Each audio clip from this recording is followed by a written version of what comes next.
Welcome back to the Lightforge podcast, Grinning Goat, Forged in the Barrens, tier list valuation, not tier list valuation, I keep saying tier list valuation, card valuation stream. We don't have a Podcast. tier list. We don't have a tier list anymore. There's no tier list, Rip, okay? rip. Yeah, I don't want people doing conspiracy theories like, oh, they say it, but wink, There's wink. a secret tier list that only There's some no wink, people wink. have access to. Maybe if you donate $100 to the stream, you will magically get access to the tier list we put together. Please Look, don't do you can that give for us the $100. The tier list isn't coming back. there's It's no not coming tier back. list. You can give us $100. It's not coming back. All right. So we're on Druid now. We're very sad about Demon Hunters. So how does Druid look, Merps? Druid. I don't care about that class. All right, we're one away from the class that I actually care about. Okay. Let's just get through this quick then. Let's get through this quick. Druid. Look, best card in Druid. Best card in Druid is a Whomper of a card. A Whopper, whatever. Whopper. It's a good card. Druid of the Plains. Druid of the Plains is an epic minion. It is a 7-mana 7/6 beast with Rush and Frenzy. It has to survive damage, remember. Transform into a 6/7 Kodo with Taunt. So, initiative, check. Huge minion that you're placing there, check. This was a card that I initially had as an A+. You talked me down to an A. I'm fine with that. It was going to be a, quote, weak A+, if it was that. But this is exactly what you want out of a bigger card. It deals the damage. Now, once again, Dreamers out there, it's not always going to deal 7 perfect damage. It's almost never going to deal 7 damage. You need a Smug Senior. So, right. Well, I mean, the thing is, you can look at this and be like, oh, it's going to hit a Smug Senior every single time. No, it's not. It's not going to do that. So lots of times it's, quote, only a 7-mana, taunted Boulderfist Ogre that deals 4 damage, which is bonkers insane. But that's where we're at. If you say it's an A+, fine. That's fine. It's like a Fire Ellie with taunt that can't go face but can potentially deal more damage on the board. Like, that's why it's an A. And Fire Ellies aren't great these days, but Fire Ellie just got buffed, right? You can think of this as like kind of an extension of that. So I know a lot of people go crazy over this card. I've had people be like, "Oh my god, this card is going to destroy the arena like it's an S tier or something." It's not close to an S tier. This is no watch post here. It's just a very awkward 7 damage because you're trying to remove something big usually with 7 damage, right? But it can't have more than 5 attack. So that gets rid of like half the big stuff you want to remove at least.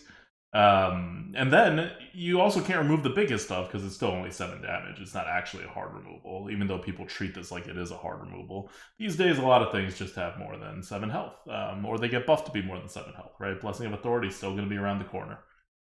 Yep. So yeah, like, it's obviously really, really good. Like, it's a solid A, even a high A. But I didn't feel comfortable putting it at an A+. I think once you start using this card, you will obviously think it's really good because it is really good. This is where we have like True Silver, right? That's like our standard A card. And True Silver is freaking amazing. But it's not winning you that many games, and you can't like just put it out there as a 7-drop. It actually kind of needs a target, and a decent target. Because if it doesn't have a target, your opponent just has to like ping it, and it'll convert it to the 6/7. So yeah, it's still better than a 6/7 with taunt, but then you're just playing a regular 7-drop. And it's way better than that. So you don't really want to play it as a 7-drop. It's just very awkward. Just a very, very awkward card. Potentially super, super, super value, but very awkward in so many situations. And once again, like this is the thing that's like holding it back from A+ or S, right? Mm-hmm. What we're talking about, it's like saying, James Harden is worse than LeBron James, kind of thing. It's like, well, yeah, but we don't, like, come on, we don't really have to do that sort of argument here. It's just easy to see why it's so good, right? That you kind of have to talk about why it's not even better. Yeah, it's an A tier card. It's the only A tier card in Druid, but it's good that Druid has one. As you saw with Demon Hunter, they didn't even have one. Yep. Okay. Next, we have cards that are all B tier. We don't have any B pluses. These are all B. We're starting off with Mark of the Spike Shell. This is a 2-mana nature spell, giving minion +2/+2.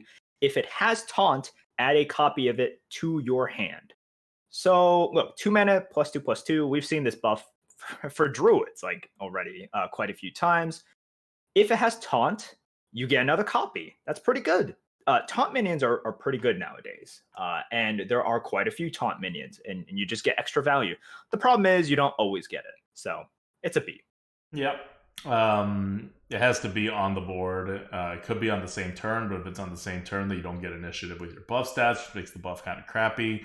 If it is on the board for more than a turn, it had taunt, so it's the first one to go. So it has to actually live, and it's less likely to live. So the triggering of this is not very consistent, but when it does trigger, it's super, super good.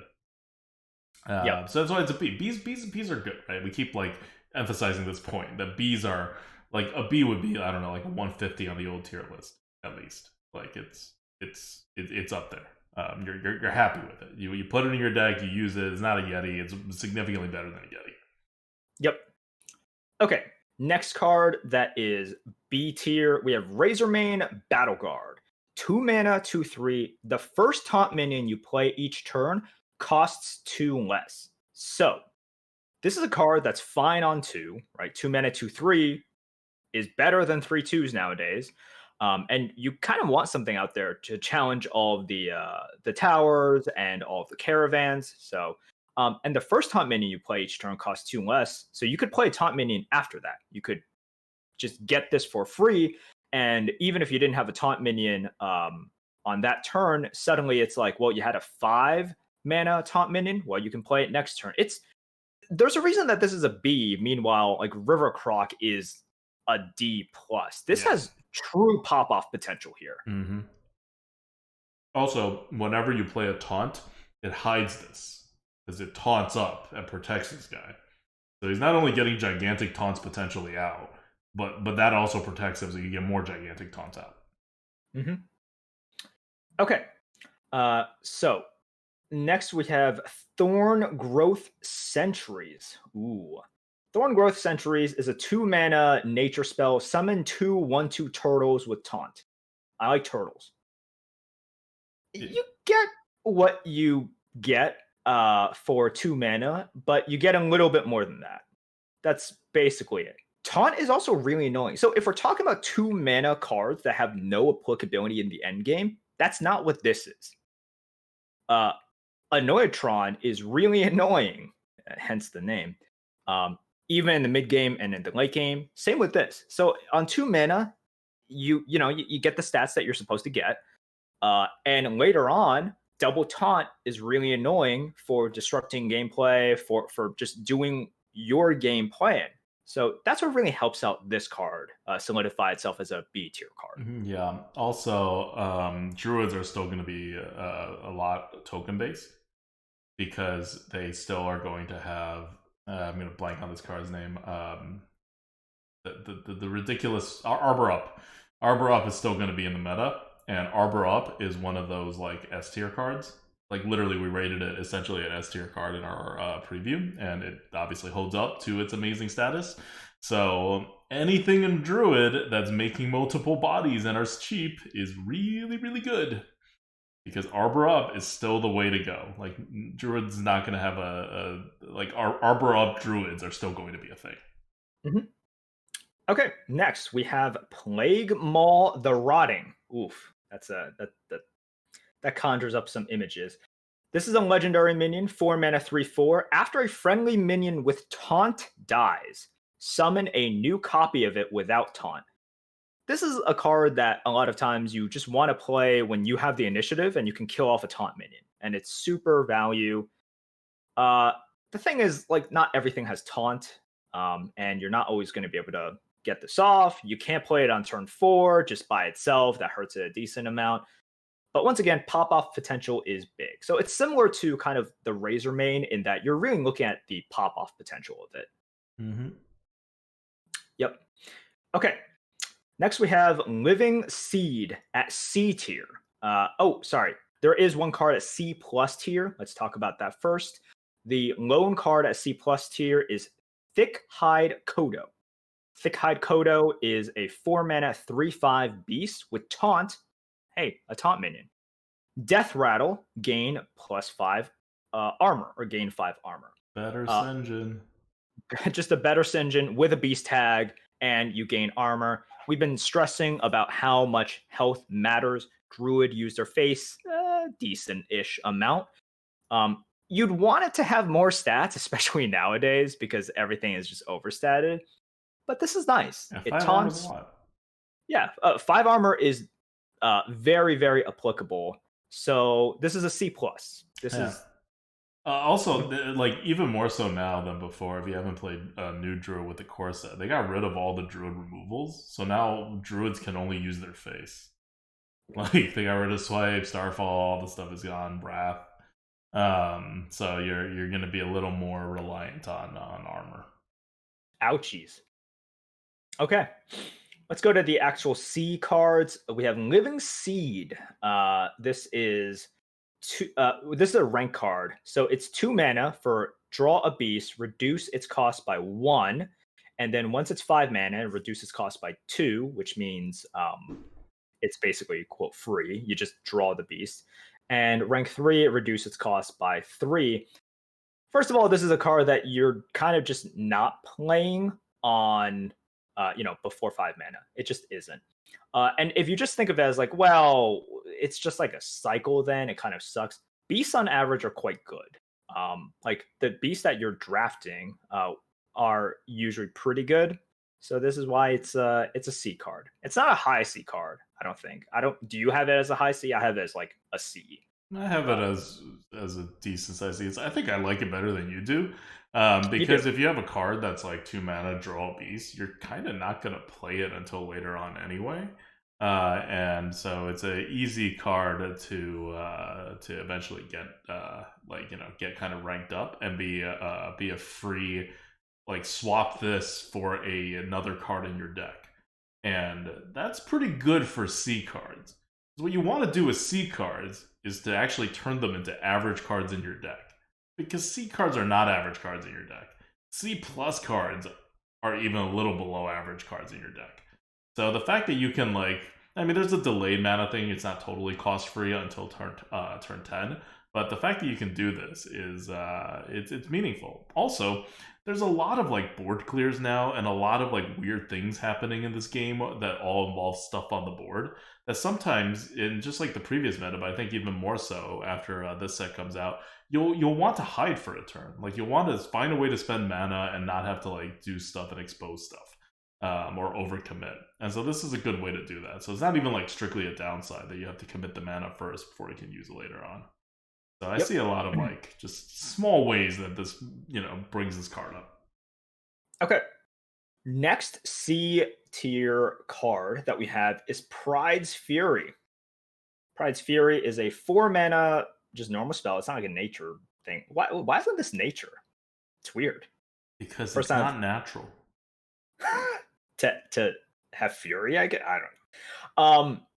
4 mana spell. Give your minions +1/+3. You just need 2 minions in order for this to be okay, right? 2 minions with initiative. 2 minions with initiative for this to be okay-ish. And there are ways for you to try to spread out. It's a C card. It's not fantastic, but it's not that bad. You're getting some stats. On average, you're going to be happy about. I like how it's +1/+3. That's a good distribution, and that +1 attack a lot of times is just enough to be enough to trade or do whatever, and then you're super duper tanky.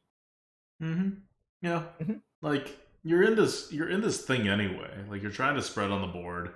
You're a druid. Arbor Up exists. You want support for it.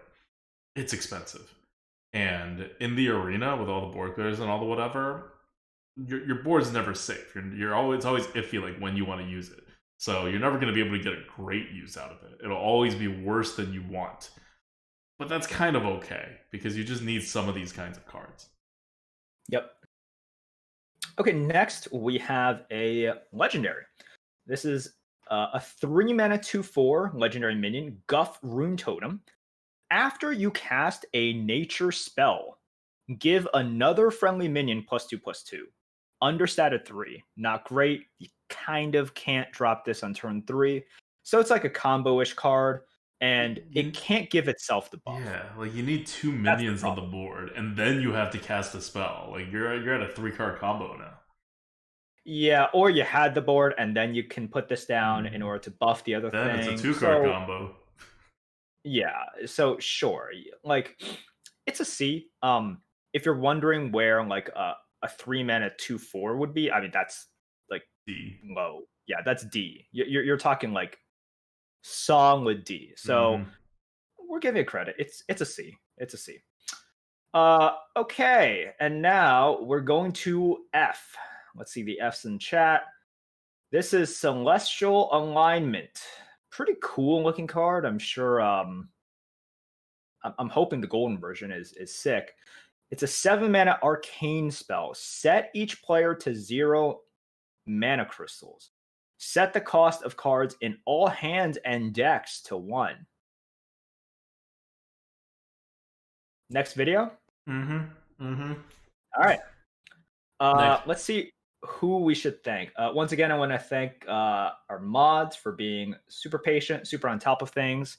Appreciate you guys. Appreciate all of you guys in chat, with the exception of 1 or 2 people who I won't name. But I love that you guys are watching. Thanks for all the arena love. Hope to see you guys in the arena so I can utterly crush you and take your wins, you noobs. On to the next video. All right. I mean, okay. So I'm going to talk a little bit about Druid before we actually go on.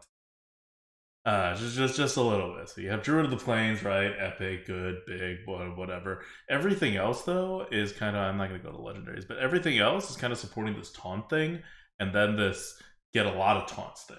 So you want to be drafting taunts. You want to be drafting small things so that you can get wide on the board. You want to be drafting things that create multiple things. And you want to be drafting things that buff all the multiple.